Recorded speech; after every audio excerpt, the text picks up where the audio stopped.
नमस्ते दोस्तों, स्वागत है आपका एमर्स जी सेट नेट JRF पर। आज हम चर्चा करेंगे यूजीसी नेट पेपर 1 के एक बेहद महत्वपूर्ण टॉपिक लेवल ऑफ टीचिंग की।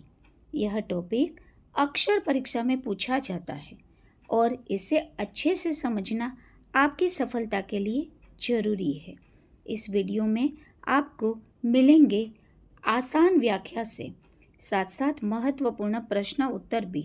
तो चलिए शुरू करते हैं। शिक्षण का वह स्तर कौन सा है जो मुख्य रूप से तथ्यों और सूचनाओं को याद रखने और पुनरावृत्ति पर केंद्रित होता है? ए. बोध स्तर, बी. चिंतनशील स्तर, सी. स्मृति स्तर, डी. रचनात्मक स्तर। उत्तर सी. स्मृति स्तर। व्याख्या: यह शिक्षण का सबसे निचला स्तर है जिसका मुख्य उद्देश्य रटकर याद करना है। हर्बर्ट इसके मुख्य प्रस्तावक है। प्रश्न: शिक्षण की त्रिध्रुवीय प्रक्रिया निम्नलिखित में से कौन सा ध्रुव शामिल नहीं है? ए. शिक्षक, बी. छात्र, सी. पाठ्यक्रम, डी. माता पिता। उत्तर डी. माता पिता।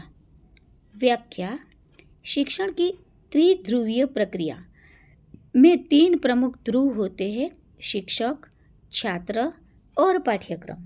जॉन डेवी इस अवधारणा के समर्थक थे। प्रश्न: यदि कोई शिक्षक छात्रों को समस्या समाधानकर्ता के रूप में विकसित करना चाहता है तो वह शिक्षण के किस स्तर को अपनाएगा? ए. स्मृति स्तर, बी. बोध स्तर, सी. चिंतनशील स्तर, डी. औपचारिक स्तर। उत्तर सी. चिंतनशील स्तर। व्याख्या: चिंतनशील स्तर शिक्षण का उच्चतम स्तर है जो आलोचनात्मक सोच और वास्तविक समस्याओं को हल करने पर जोर देता है। प्रश्न: शिक्षण का प्राथमिक उद्देश्य निम्नलिखित में से क्या है? ए. छात्रों को केवल अंक दिलाना, बी. कक्षा में कठोर अनुशासन बनाए रखना, सी. व्यवहार में वांछित परिवर्तन लाना, डी. केवल पाठ्यक्रम पूरा करना। उत्तर सी. व्यवहार में वांछित परिवर्तन लाना। व्याख्या: शिक्षण एक लक्ष्य उन्मुख प्रक्रिया है जिसका मुख्य उद्देश्य अधिगम को सुगम बनाकर छात्रों के व्यवहार में सकारात्मक और स्थायी परिवर्तन लाना है। प्रश्न: बोध स्तर के शिक्षण में निम्नलिखित में से किस पर अधिक जोर दिया जाता है? ए. तथ्यों को ज्यों का त्यों प्रस्तुत करना, बी. अवधारणाओं के बीच संबंध और अर्थ समझना, सी. समस्याओं का बिना किसी मार्गदर्शन से समाधान करना, डी. केवल रटने की आदत विकसित करना। उत्तर बी. अवधारणाओं के बीच संबंध और अर्थ समझना। व्याख्या: बोध स्तर में छात्रों तथ्यों की व्याख्या, तुलना और सामान्यीकरण करना सीखते हैं जो वास्तविक समझ को दर्शाता है। प्रश्न: निम्नलिखित में से कौन सी प्रभावी शिक्षण की बुनियादी आवश्यकता नहीं है? ए. शिक्षक का विषय ज्ञान पर अधिकार, बी. शिक्षक का प्रभावशाली संचार कौशल, सी. शिक्षक की उच्च सामाजिक आर्थिक स्थिति, डी. शिक्षक के प्रति शिक्षक की संवेदनशीलता और प्रतिबद्धता। उत्तर सी. शिक्षक की उच्च सामाजिक आर्थिक स्थिति। व्याख्या: प्रभावी शिक्षण मुख्य रूप से शिक्षक की योग्यता, कौशल और अभिवृत्ति पर निर्भर करता है, न कि उसकी सामाजिक आर्थिक स्थिति पर। प्रश्न: शिक्षण की प्रकृति के संबंध में निम्नलिखित में से कौन सा कथन सबसे उपयुक्त है? ए. शिक्षण केवल एक विज्ञान है, बी. शिक्षण केवल एक कला है, सी. शिक्षण कला और विज्ञान दोनों है, डी. शिक्षण एक स्थिर प्रक्रिया है। उत्तर सी. शिक्षण कला और विज्ञान दोनों है। व्याख्या, शिक्षण एक कला है क्योंकि इसमें व्यक्तिगत कौशल शामिल है और एक विज्ञान है क्योंकि यह व्यवस्थित तर्क संगत सिद्धांतों पर आधारित है। प्रश्न, शिक्षण का वह उद्देश्य जो छात्रों के मूल्यों, दृष्टिकोणों और भावनाओं के विकास से संबंधित है। ए. संज्ञानात्मक उद्देश्य, बी. भावात्मक उद्देश्य, सी. मनोगत्यात्मक उद्देश्य, डी. कार्यात्मक उद्देश्य। उत्तर बी. भावात्मक उद्देश्य। व्याख्या, ब्लूम्स टैक्सोनॉमी के अनुसार भावात्मक क्षेत्र छात्रों के चरित्र निर्माण, संवेगात्मक विकास और नैतिक मूल्यों के अधिग्रहण पर केंद्रित है। प्रश्न, स्मृति स्तर के शिक्षण का मुख्य दोष क्या है? ए. यह छात्रों को स्वतंत्र सोचने की अनुमति देता है। यह रचनात्मकता और आलोचनात्मक सोच को हतोत्साहित करता है। सी.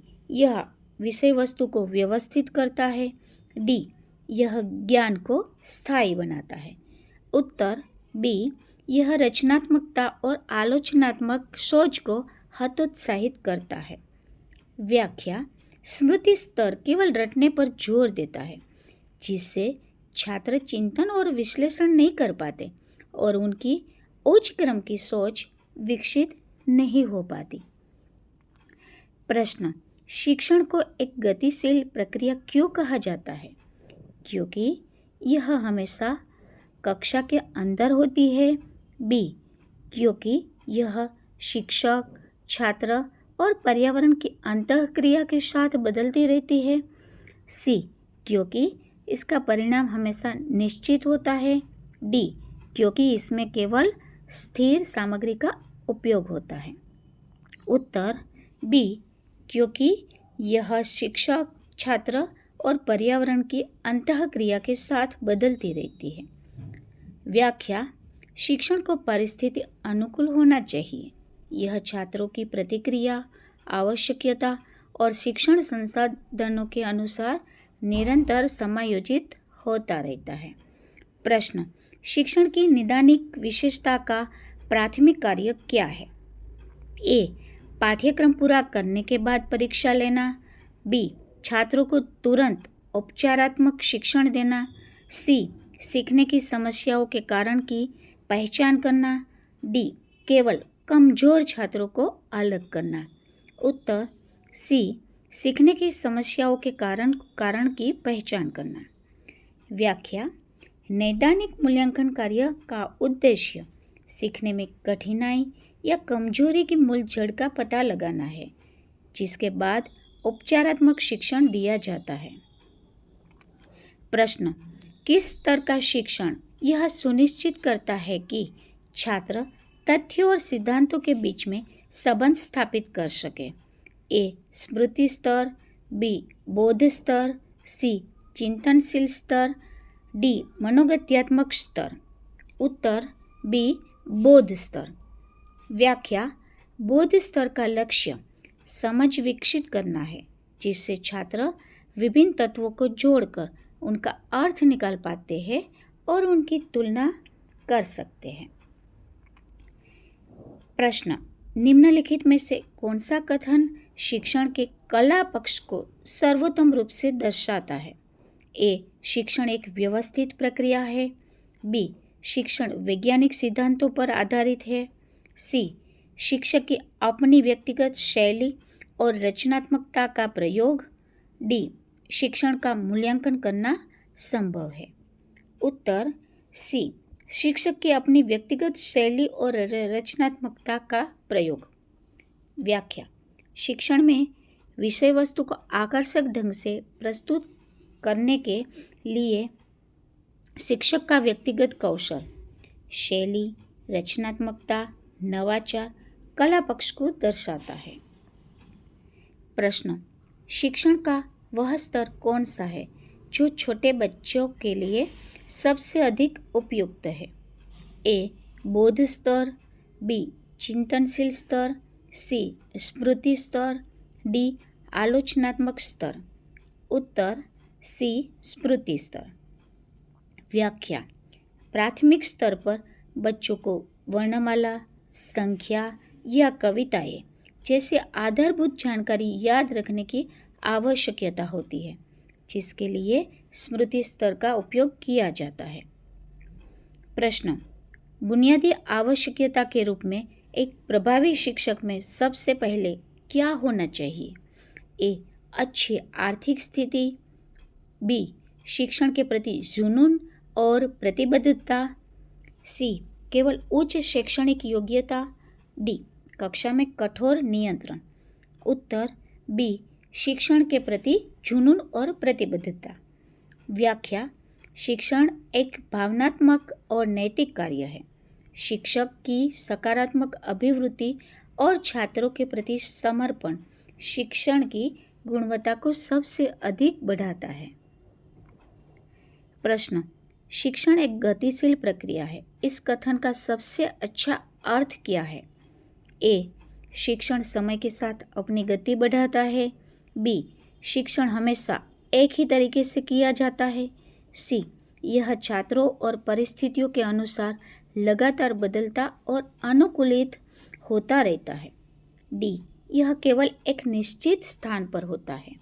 उत्तर सी.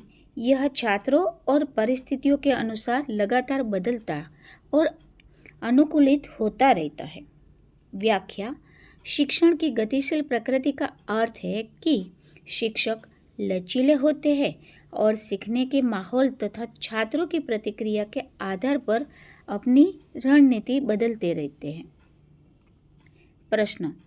किस शिक्षण स्तर में शिक्षक की भूमिका एक मित्र, दार्शनिक और मार्गदर्शक की होती है? ए. स्मृति स्तर। बी. बोध स्तर। सी. चिंतनशील स्तर। डी. निर्देशात्मक स्तर। उत्तर सी. चिंतनशील स्तर। व्याख्या। इस उच्चतम स्तर पर छात्र स्वनिर्देशित होते हैं और शिक्षक केवल एक सलाहकार या सुविधा प्रदाता के रूप में कार्य करता है। प्रश्न। शिक्षण के उद्देश्यों के मनोगत्यात्मक डोमेन का संबंध किसमें है? ए. बौद्धिक क्षमता। बी. दृष्टिकोण और मूल्य। सी. कौशल और शारीरिक समन्वय। डी. तार्किक तर्क। उत्तर सी. कौशल और शारीरिक समन्वय। व्याख्या। मनोगत्यात्मक डोमेन क्रियात्मक कौशल जैसे लिखना, प्रयोग करना, बोलना, हस्तकला के प्रदर्शन और सटीकता पर केंद्रित है। प्रश्न। शिक्षण का कौन सा स्तर छात्रों में आलोचनात्मक मूल्यांकन की क्षमता विकसित करता है? ए. स्मृति स्तर। बी. बोध स्तर। सी. चिंतनशील स्तर। डी. प्रारंभिक स्तर। उत्तर सी. चिंतनशील स्तर। व्याख्या। आलोचनात्मक मूल्यांकन के लिए तथ्यों को समझना, उनका विश्लेषण करना और तर्क के आधार पर निर्णय लेना आवश्यक है, जो चिंतनशील स्तर का मुख्य कार्य है। प्रश्न। शिक्षण की द्विध्रुवीय प्रक्रिया में एडम्स ने किन दो ध्रुवों को मुख्य माना है? ए. शिक्षक और पाठ्यक्रम। बी. छात्रों और पर्यावरण। सी. शिक्षक और छात्र। डी. पाठ्यक्रम और मूल्यांकन। उत्तर सी. शिक्षक और छात्र। व्याख्या। एडम्स के मॉडल में शिक्षण एक प्रत्यक्ष और रैखिक प्रक्रिया थी, जो केवल शिक्षक और छात्र के बीच की अंतःक्रिया पर केंद्रित थी। दोस्तों, यदि आपको मेरा यह वीडियो अच्छा लगा तो आप लाइक, शेयर, सब्सक्राइब जरूर कीजिएगा। धन्यवाद।